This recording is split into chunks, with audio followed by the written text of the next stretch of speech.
Hey there! Ready to get started with Oboda? Here's how to edit a sales order. Take note, only sales orders na walang releasings ang pwedeng i-edit. But if an order ay may partial or complete releasings na, pwede mo lang i-update ang item quantities. Ang order status ay kusang mag-a-update to completed if the delivery status is also completed at ang payment status ay marked as paid.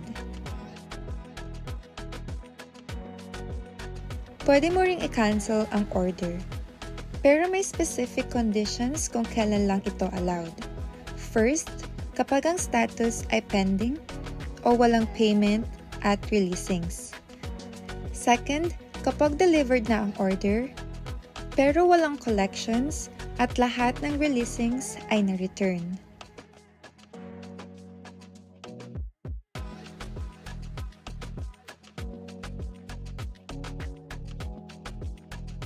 Third, kapag paid and delivered ang order, pero lahat ng releasings ay na-return.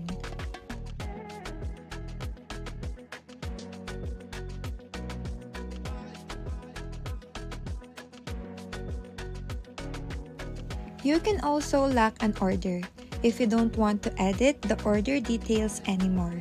Take note, maaari ka pa rin gumawa ng collections and releasings, even the order is locked.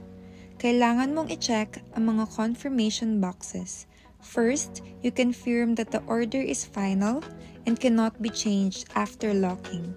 Second is optional. If may partial releasings na ang order, you can adjust quantities to match the released quantities. For example, kung ang order ay originally for 10 units, then you have a 5 released units. After malock, mag-a-adjust ang total order quantity to 5 units na lamang, disregarding the other remaining 5 units.